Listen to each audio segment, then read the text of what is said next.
ஒரு ஊரில் கஞ்சன் ஒருத்தன் இருந்தான். அதாவது அவனுக்கு காசு பணம் சம்பாதிக்க தெரியுமே தவிர காசை கையில் எடுத்து செலவு பண்ணுற பழக்கங்கிறதே இல்லை. எத்தனை கோடி ரூபா சம்பாதிச்சாலும் கொண்டாந்து வீட்டில் பொட்டியில் போட்டு பூட்டி வைக்கிறதே வழக்கமாக வச்சுருந்தான். அப்படியே இவன் காலத்தை கடத்திட்டு வந்தங்காட்டி கிட்டத்தட்ட அவனுடைய மனைவியை கூட எங்கேயுமே கூட்டிகிட்டு போகாத அந்தளவுக்கு ஒரு மிகப்பெரிய கஞ்சனாக இருந்தான்.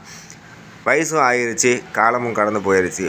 வயசான காலத்தில் அந்த அம்மா கேட்க ஆரம்பித்தாங்க, இத்தனை வருஷம்தான் காசு பணம் சேர்த்திக்கிட்டு என்னை எங்கேயும் எந்த சந்தோஷத்துக்கும் கூட்டிகிட்டு போகல வரல, வயசான காலத்துலனாவது என்னை எங்கேயா கூட்டிகிட்டு போவீங்களா அப்படின்னு கேட்கும்போது, அவன் எங்கே போகலாம் அப்படின்னு சொல்லு அப்படிங்கிற அந்த அம்மாட்ட. உடனே அந்த அம்மா காசிக்கு போகலாம் அப்படிங்கிறாங்க. அப்போ பார்த்திங்கன்னா அந்த அம்மா எதிர்பாராத மாதிரி, காசிக்கு எதுக்கு அவ்வளோ தூரம் செலவு பண்ணிட்டு போகணும், நம்ம ஊர் ஆற்றுலையே குழி, இதுவும் இந்த தண்ணியும் காசியில் தான் போய் கலக்குது அப்படின்னு சொல்லி அப்பையும் கூட அவனுடைய அந்த கஞ்சத்தன புத்தி மாறலை. ஒரு சிலருக்கு பார்த்திங்கன்னா ரத்தத்துலேயே ஊறி போயிருக்கும். நம்ம திங்காட்டியும் பரவாயில்ல, அடுத்தவனுக்கு 10 காசு செலவு பண்ணக்கூடாது, நம்ம செலவு பண்ணுற காசுனால அவன் முன்னுக்கு வரக்கூடாது.